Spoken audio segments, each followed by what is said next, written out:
how do you explain away the salted body parts and limbs hanging from the walls of the cave?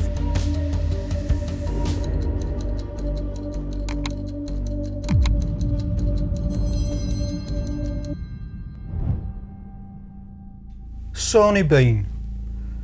Is he the UK's worst cannibal? Cannibalism, where one human chooses to feast upon another. To most, it's the most heinous act, an abomination, the worst sin possible. But be under no illusion. Cannibalism is not relegated to the dense, undiscovered jungles of the world, carried out by tribes in order to strike fear in their enemies or to dissuade people that would trespass upon their lands. Because one cannibal swapped the dense forest foliage for the shade of the Benin cave. His name, Alexander Bean, or to use his other title, Sawney Bean, who lived in Scotland in the 16th century. Now Sawney took up residence in Benin cave with his wife. He started out as a law-abiding tanner with his new wife. Maybe she got fed up of the tannings on the bed sheets or washing them from his clothes, but she persuaded Sawney to take up another occupation. The chosen occupation was that of theft, mugging people. However, Sawney took it upon himself to murder his victims so as not to end up in a 16th century lineup. But this in itself left another problem. How do you dispose of the bodies? Now, bearing in mind at the time, pottage tended to be the primary diet, but it was low in protein. So really, Sawney and his wife came up with what they thought was a masterful idea. Simple. They would eat the bodies.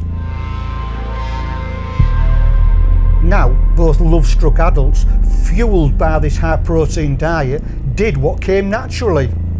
They procreated, and in doing so, swelled their ranks.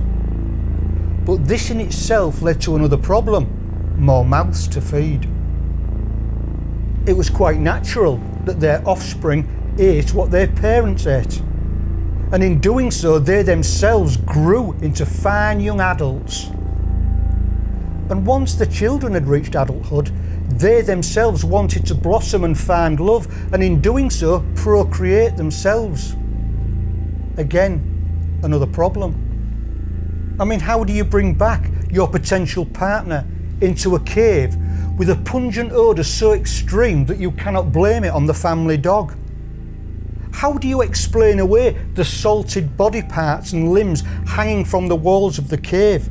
Do you turn round and say, these are the trophies from the annual Christmas game of Full Contact Twister? So they took the avenue, the only one that was open to them. They looked within their own ranks for love interests.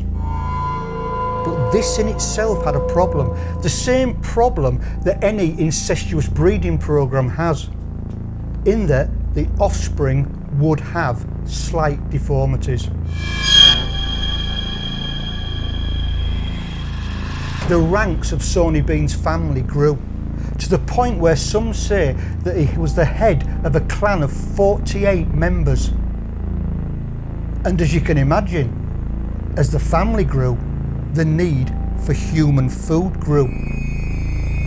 It is said that over time, that these youngest clan members suffered from the same genetic faults that's brought about with any closed breeding program.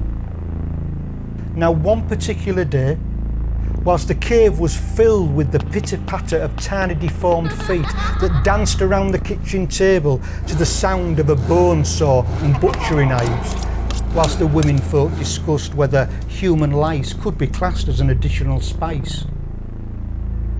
On this particular day, there had been a fair in the locality of the Benin cave.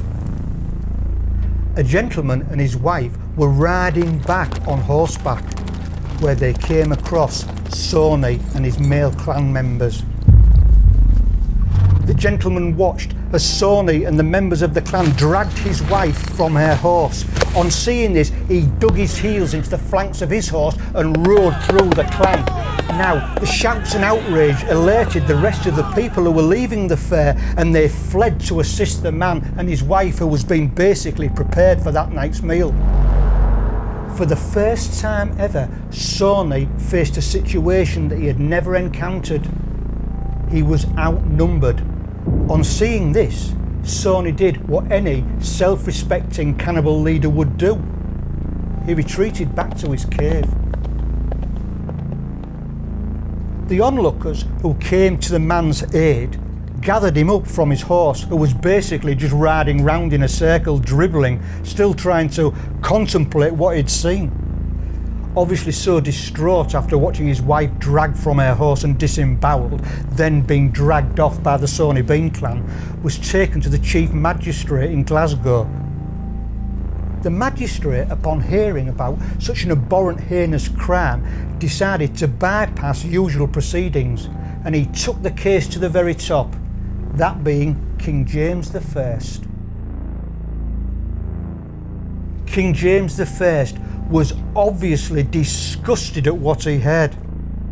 He set about bringing this person to justice, and in order to do this, he amassed an army of 400 with tracker dogs and set off to Scotland.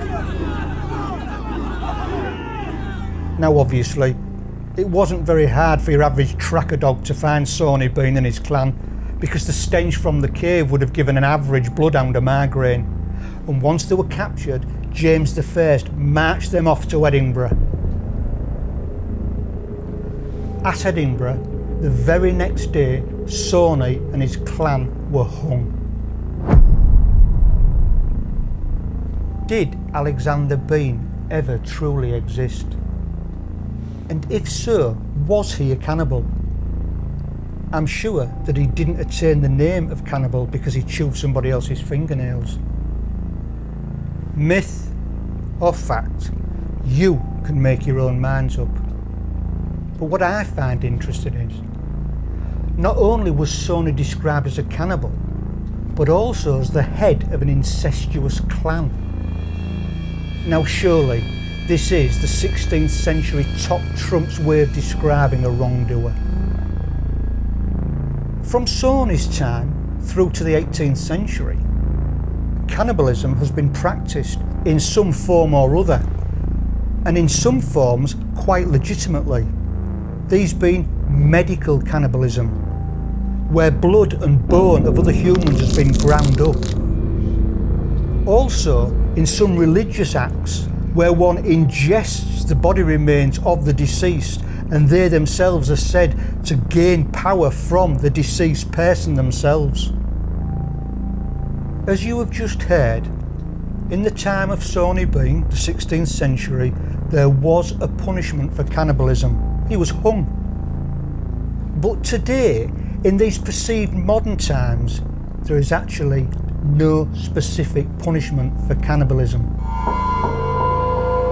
In the United States, as well as most European countries, there is no outright law against the consumption of human flesh.